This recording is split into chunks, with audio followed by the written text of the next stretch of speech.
Buen día. Hoy me gustaría hablar acerca de un tema que sin duda es muy importante para cada uno de nosotros, particularmente porque se trata de algo esencial al respecto de la vida de las iglesias en las que cada uno de nosotros estamos participando. Se trata de la salud de la iglesia. Y no solamente hablar de la salud de la iglesia, sino considerar algunas pautas que todos podemos seguir para que podamos disfrutar de esa iglesia que finalmente todos aspiramos a tener. Realmente la iglesia es un proyecto de Dios. Y ese proyecto de Dios, como todas las cosas que Él hace, todas las cosas caminan bien. Sin embargo, la realidad es de que de pronto las iglesias no están siendo como deberían de ser. Entonces, ahora vamos a considerar algunos de esos elementos de una forma muy breve para poder centrarnos particularmente en algunas cosas que habrán de traer salud a la iglesia donde Dios nos ha colocado. Antes de empezar, tenemos que considerar de una forma sencilla algunas pautas acerca de la creación. Y algunas pautas de estas tienen que ver justamente con la forma en cómo Dios ha hecho todas las cosas, incluido nosotros mismos y por supuesto su iglesia. Dos premisas acerca de ello son estas. Número uno, todo lo que hizo Dios es bueno. Todas las cosas que Dios ha hecho, todas han sido desarrolladas para bien. Y eso es lo que las escrituras dicen justamente. Y vio Dios que todo lo que había hecho, todo ello era bueno, y era bueno en gran manera. Así es que cayó la tarde y llegó la mañana y ese fue el día sexto.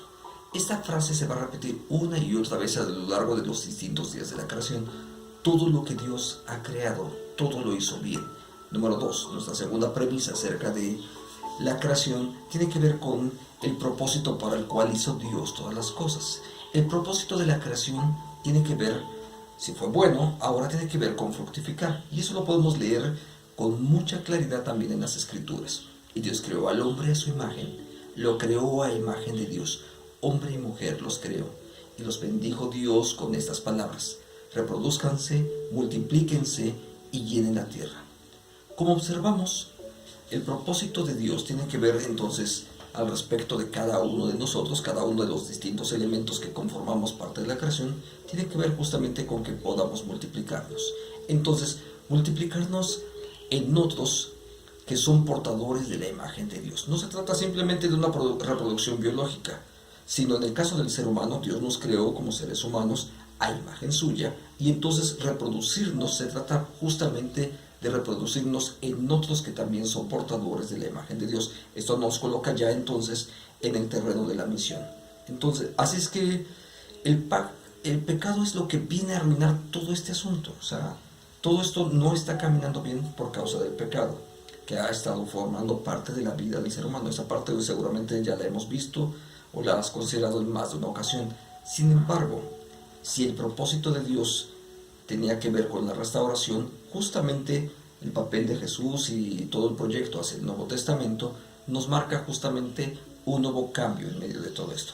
El pecado queda atrás y el nuevo nacimiento constituye la oportunidad de reconstruir otra vez la imagen de Dios en nosotros mismos, pero no solamente en nosotros mismos, sino la imagen de Dios, al ser reconstruida en nosotros, también nos devuelve al propósito original de Dios. Entonces, al regresar al propósito original de Dios, tenemos que regresar otra vez al papel por el cual fuimos creados originalmente, y que tiene que ver con fructificar, con multiplicarnos en otros, para que también ellos sean ahora portadores de la imagen de Dios. Entonces la misión incluye en ese sentido a todos los que han nacido de nuevo. Es decir, no tienes que ser evangelista, no tienes que ser misionero, no tienes que ser un docto en algunos temas de la Biblia. Simplemente porque naciste de nuevo ya formas parte de este proyecto de Dios, porque Dios para eso es que te creó. Cada uno de nosotros fuimos diseñados de acuerdo con ese propósito, y para eso es que lo vamos a hacer así. Ahora, ese es el propósito de Dios, y podemos entender claramente que cuando Dios nos ha llamado a formar parte de su pueblo, tiene que ver con colocarnos o llamarnos una vez más a formar parte de ese proyecto original, y en ese sentido multiplicarnos.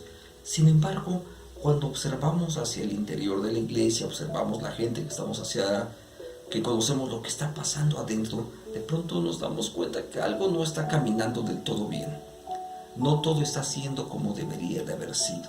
El propósito de Dios de pronto como que no está desarrollándose muy bien. Es más, la iglesia no luce cómo debería de lucir. Es más, la Biblia habla acerca de la iglesia y dice así: y a su esposa se le ha concedido, se le ha preparado vestirse de lino fino, limpio y refulgente. Este es el proyecto que Dios tiene para con cada uno de nosotros, no solamente con el individuo, sino en particular para con su iglesia. Y uno revisa la iglesia y dice, bueno, no, esto no está caminando del todo bien, no está caminando así. Sin embargo, tampoco es para dejar de intentar y de buscar y de considerar que el propósito de Dios finalmente se cumplirá en nuestra vida. Porque así como esta iglesia que de pronto no está caminando bien y revisas las congregaciones locales y ves que no están creciendo lo suficiente, ves que no hay tanta armonía como quisiésemos, etc. Sin embargo, Dios puso en cada uno de sus creyentes, en cada uno de sus discípulos, Dios puso de su espíritu y lo puso para que su espíritu sea ahora el que nos guíe hacia ese nuevo escenario, el escenario que Dios planeó desde el principio, no solamente para nosotros, sino en conjunto también para su iglesia. Entonces, por eso la Biblia enseña esto. Pero cuando venga el Espíritu de verdad, Él nos guiará a toda la verdad, porque Él no hablará por su propia cuenta, sino que hablará todo lo que oiga. Entonces, es el Espíritu el que nos conduce y nos va a llevar justamente a experimentar lo verdadero. Ahora, si es el Espíritu de Dios el que nos va a guiar, el Espíritu de Dios también a través de su palabra nos muestra algunas pautas específicas que todas las iglesias podemos seguir para poder tener ese proyecto al cual Dios nos llamó de forma original. Entonces, se tratan de algunas pautas para poder tener una iglesia saludable. Son pautas, quiero decir, no es una receta de cocina, sino más bien cada uno de nosotros tiene que aprender a cómo implementarlo de forma específica para cada una de las iglesias locales y cómo también cada uno de nosotros nos estamos involucrando en esos procesos. Entonces, son pautas que están al alcance de todos y ahorita los vamos a observar. Están presentes justamente en las Escrituras y a partir de ahí necesitan ser tomadas. Entonces, fue así como los que recibieron la palabra fueron bautizados. Quiero que consideres este texto y ve las implicaciones que tiene. Y ese día se añadieron como 3,000 personas. Ahora, la iglesia está haciendo su parte, ellos están haciendo lo que les corresponde y Dios hace lo suyo. Porque al final de cuentas la conversión, el que se sume más gente a la iglesia, no es producto de la mercadotecnia, no es producto de un buen orador, sino es algo que Dios hace. El texto enseña claramente que es Dios el que los añade a la iglesia. Entonces, es Dios siempre quien lo va a hacer.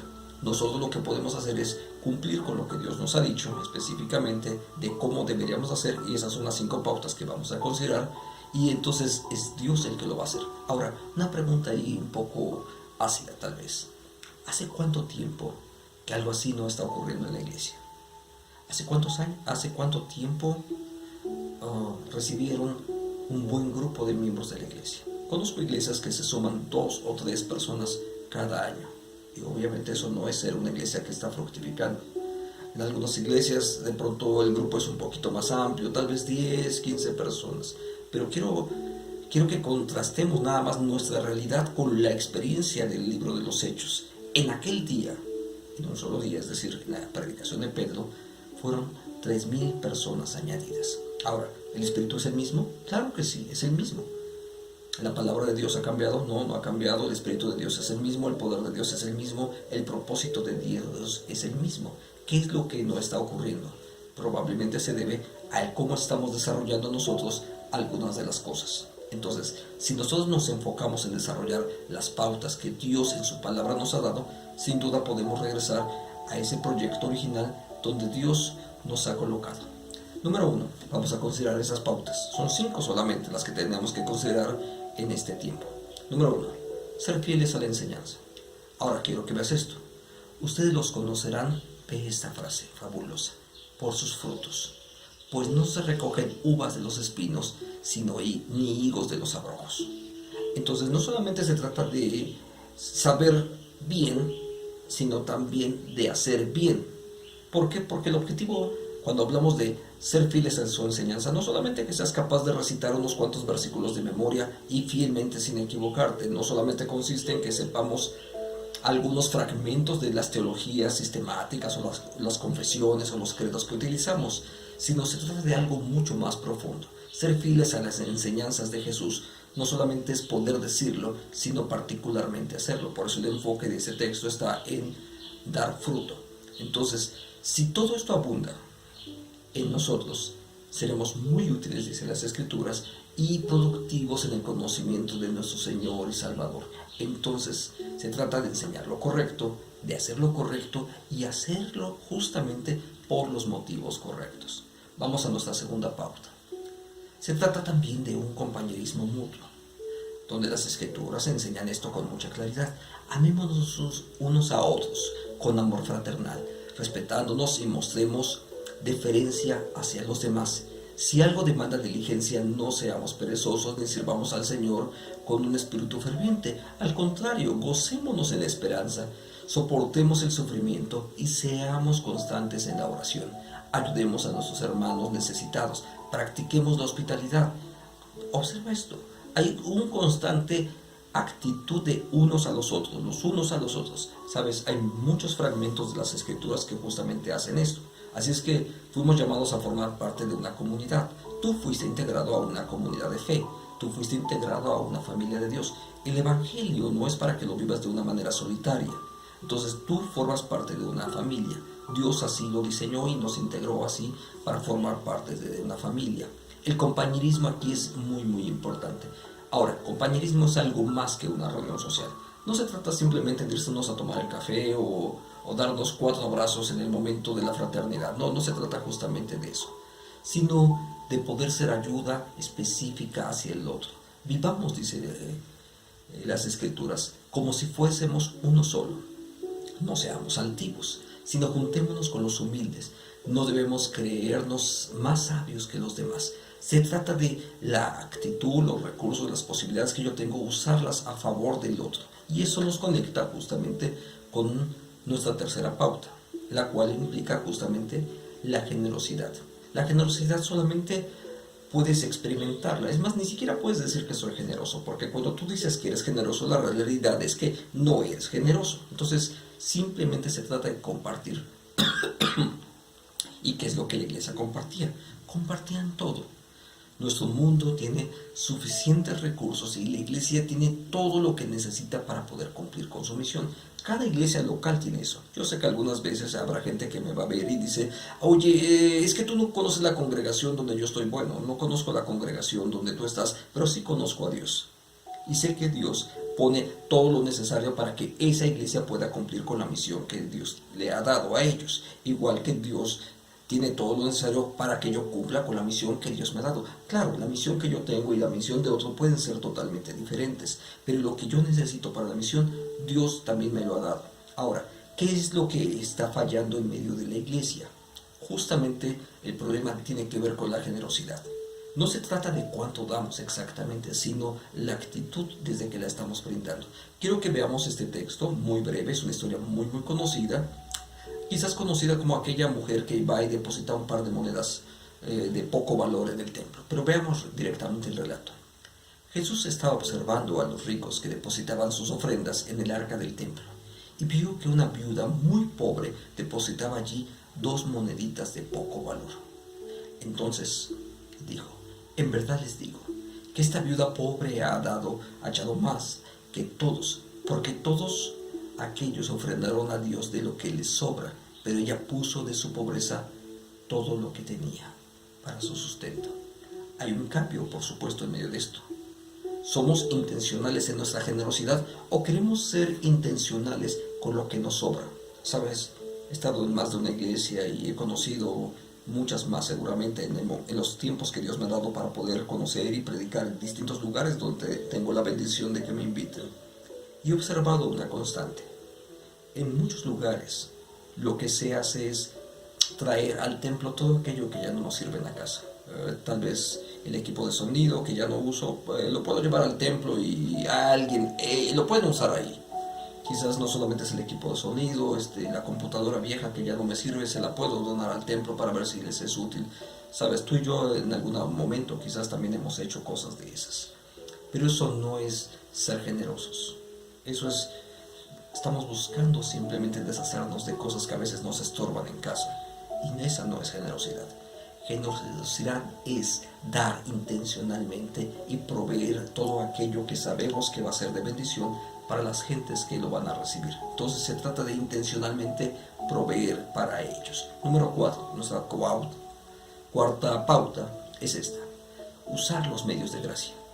Dios nos ha bendecido, nos ha dado de su gracia, nos ha dado de su amor, nos colocó en su familia y nos ha bendecido, y de hecho la Biblia dice que nos ha dado cualquier cantidad de bendiciones, todas las bendiciones, dice el capítulo 1 de Efesios. Sin embargo, la realidad es que en muchas de las ocasiones no usamos muchos o la mayor parte de todos esos recursos. Quiero que veas este texto conmigo. Permanezcan en mí y yo en ustedes. Así como el pámpano no puede llevar fruto por sí mismo si no permanece en la vid, así tampoco ustedes si no permanecen en mí. Número 1. ¿Cuáles son los medios de gracia que Dios nos ha dado? El primer medio de gracia que Dios nos ha dado es eso que llamamos vida devocional. El tiempo con Dios, la oración familiar, no sé, hay más de una forma de decirlo, pero al final de cuentas referimos exactamente a lo mismo. Se trata de ese tiempo que tú necesitas pasar a solas con Dios todos los días, tú y la palabra, guiados por el Espíritu. Cuando no usamos esos medios de gracia, entonces simplemente estamos desperdiciando esos medios de gracia. Y parte del problema de la iglesia es que justamente desperdicia esos medios de gracia que Dios le ha dado. Entonces, ese es el principal medio de gracia. ¿Por qué? Porque Jesús dijo: separados de mí nada podréis hacer. Y en muchas de las ocasiones simplemente no los usamos. También el apóstol Pablo escribe esto a Timoteo y le dice de esta forma: desecha las fábulas profanas y de viejas, pero dice esto en particular: ejercítate para la piedad. Pero piedad no significa andar dando limosna por ahí por donde quiera. De hecho, Dios no nos llamó a ser limosneros. Así es que se trata de una cosa totalmente distinta. La piedad tiene que ver o está englobada en lo que hoy en día consideramos la totalidad de la espiritualidad, donde la totalidad de la espiritualidad incluye, por supuesto, la palabra, la oración. Ambos elementos son necesarios: la participación de los sacramentos como la cena del Señor, el bautismo, etc. Y un asunto muy importante: el no dejar de congregarnos, dice también las Escrituras, como algunos tienen por costumbre. Ahora, este pequeño conjunto de elementos conforman distintos medios que Dios nos ha dado para que podamos crecer, para que podamos desarrollarnos y para que ahí ejercitemos los dones y los ministerios que Dios nos ha dado. Entonces esta es una función muy importante y que cuando la practicamos nos va a llevar justamente al crecimiento individual y por supuesto a crear más salud en la vida de la iglesia, que le llevará a más crecimiento.